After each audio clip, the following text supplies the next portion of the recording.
Good evening, Miss CEO. That's what Logan, my cousin, said the first time he met my fiancée. For years, I was always the one being compared to Logan, the butt of jokes and sarcasm in the family.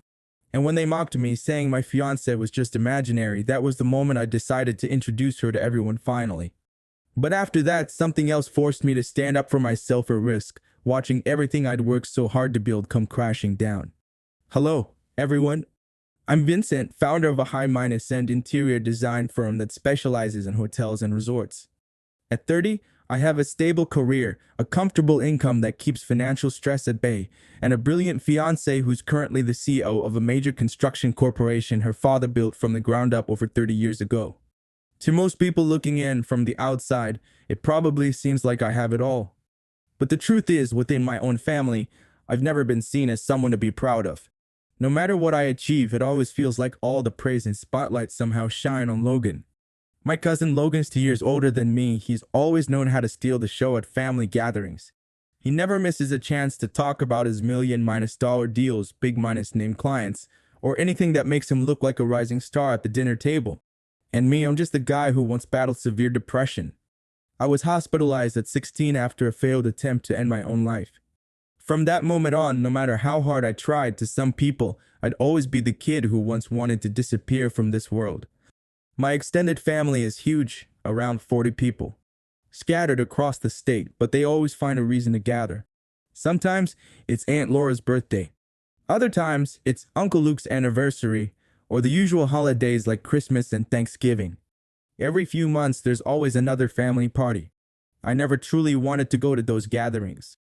Just thinking about how people looked at me, talked about me, or laughed at my expense made me want to come up with any excuse to stay home. But if I didn't show up, the ridicule would shift to my parents, and I couldn't bear the thought of them being mocked because of me. Still, what hurt me the most wasn't the comparisons or the veiled jabs.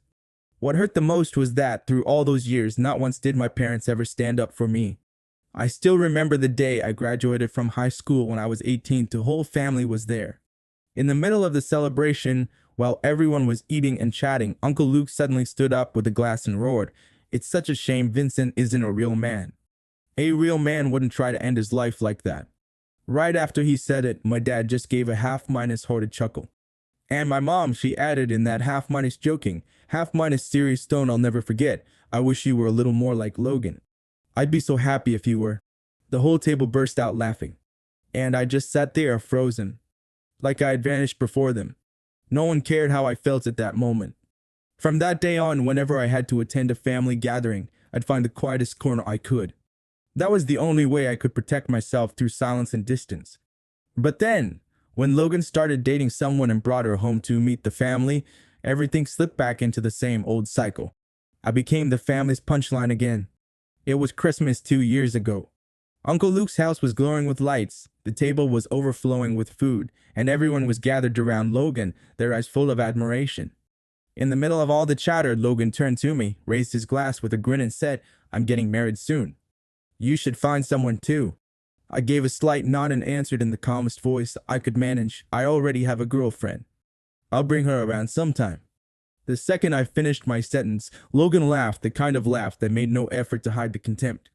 Then with that smug, mocking tone, he said, "You're not serious, are you? Who in their right mind would fall for someone who once tried to end their own wife? Stop living in a fantasy, man. Wake up." Laughter exploded around the table. One relative patted me on the shoulder, still chewing, and said, "If you have a girlfriend, she's probably a nurse at the psych ward. Or maybe a pen pal from rehab," someone else said. The jabs just kept coming. But what hurt the most was that my parents were sitting right there, and they didn't say a word. My mother came over, grabbed my sleeve and said quietly, "You'll never be as good as Logan. Please stop embarrassing us with your delusions."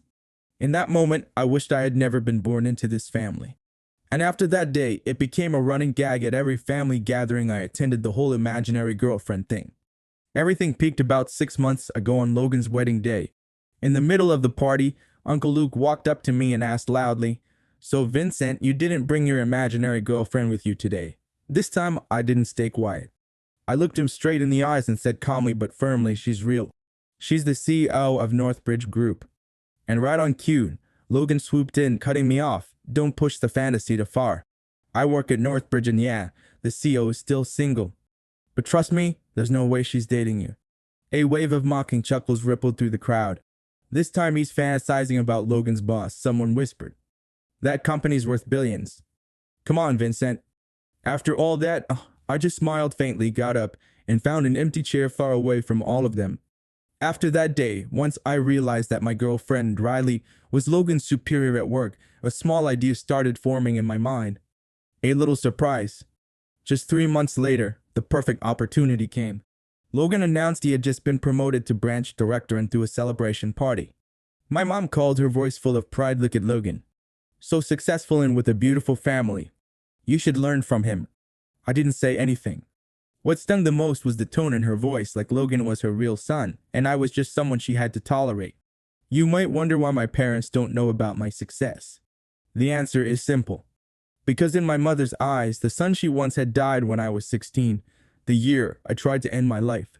From that moment on, I became someone she no longer hoped for or believed in. After that incident, they stopped pressuring me, but they also stopped listening. The more I tried to share, the more it felt like I was talking to space. So eventually, I stopped talking altogether. When I graduated from college, I invited them, but no one came. From that moment on, I made a promise to myself I would never share another accomplishment with them again. That's why they don't know I started my own company, that it's been bringing in over $500,000 annually, or that I have a strong, beautiful woman in my life. Back at Logan's promotion party, I had something different planned. This time, I was going to introduce my fiancée to the family. We got engaged about a month ago. My parents were invited, but they didn't come. That night at the party, I arrived alone because Riley had an urgent matter come up. The second I walked in, Uncle Luke struck first. Well now, showing up alone again. Was that fiancée of yours, or is she another one of those imaginary women? The crowd laughed. I didn't say a word, just drifted toward a quiet corner. About 30 minutes later, Logan walked over. I heard you're engaged, he said with a smug grin. Don't tell me it's with the CIO of Northbridge. The group behind him burst out laughing. Or is it just another imaginary fiancé? Don't tell me you threw yourself an engagement party. Alone. I stayed calm. That's enough, Logan. I am engaged. She'll be here shortly. He scoffed. I think you need to see a therapist again. Imagining an engagement without a girlfriend. That's not just sad. It's clinical.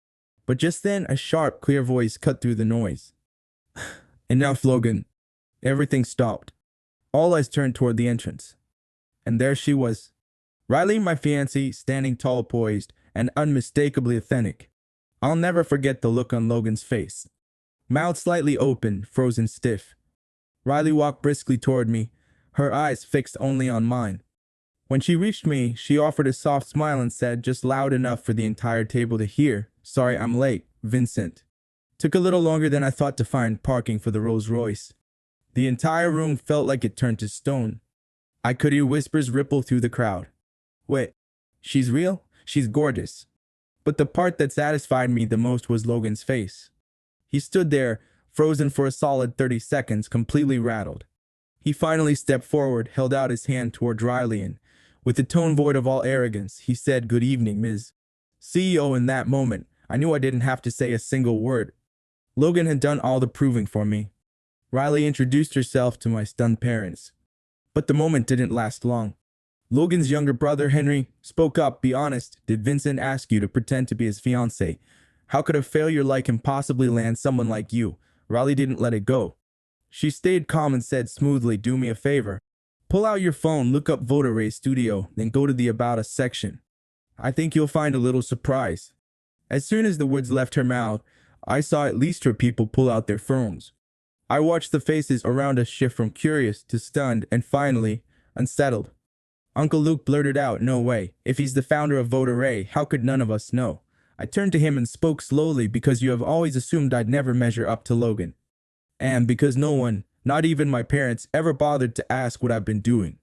No one said a word after that. I gave Riley's hand a gentle squeeze, and together we walked out of that party, leaving behind a room full of stunned faces. I thought it was over, but I was wrong. The next morning, Logan called me. I want to talk. At your office. He showed up, and after checking for recording devices, he got straight to the point. Riley doesn't know what happened when you were 16, does she? The time you tried to end your life. My blood ran cold. What do you want? I asked. He didn't hesitate. Tell Riley to give me a 50% raise. And consider moving me to a higher position. You know she'll listen if you ask. Are you blackmailing me? I asked, my fists clenched. He just laughed. I'm just stating a fact. Help me out, and that little detail, it stays buried forever. I told him I'd give him an answer in 3 days. That night, I couldn't sleep. But I knew I couldn't build a marriage on secrets. The next morning, I took Riley to the little cafe where we had our first date and told her everything. I expected her to be shocked, but she surprised me again. I've known about what happened when you were 16 for a long time, she said gently. I never brought it up because I didn't want to reopen a wound. I chose to be with the man you are now, not the boy you used to be. At that moment, I couldn't say anything. I just held her hand tighter and whispered, "Thank you, Riley." Then, we started planning. 2 days later, I told Logan to come to my house for the answer. He showed up looking like he'd just hit the jackpot. So you agree to my terms now, right? I looked him straight in the eye and refused.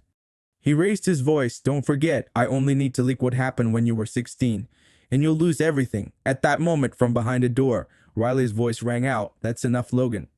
In her hand was a camera, recording the entire conversation.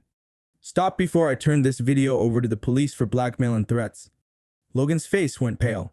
You set me up. No, Logan, I said. You dug your own grave. Right after that, a few of our relatives stepped out from the next room, people we had invited beforehand. The look in their eyes was one of contempt and disappointment. 10 minutes later, without a word of apology, Logan walked out the door, leaving behind a career that had just come crashing down. The next morning, an email from HR terminated him, effective immediately. Though we had every right to press charges, Riley and I chose to let it go. We gave him a way out, a narrow path to preserve whatever dignity he had left. About a month ago, I heard Logan and his wife quietly sold their house and moved away. As for me, Riley and I are getting married in 1 week. I don't think I've ever been this happy. Not because of the celebration, but because I finally know I'm with someone who truly believes in me and understands me completely. My parents have reached out, asking for forgiveness. I didn't say I forgave them, but I didn't push them away either. The wound inside me still hasn't fully healed. But when they asked if they could attend the wedding, I didn't hesitate to say yes. After all, they are the ones who brought me into this world. And maybe for now. If you're living in a family that constantly puts you down, remember this: your worth doesn't come from how they see you. It comes from whether you dare to stand up and live as your true self. You can walk away from a conversation. You can walk away from a party. But don't ever walk away from yourself.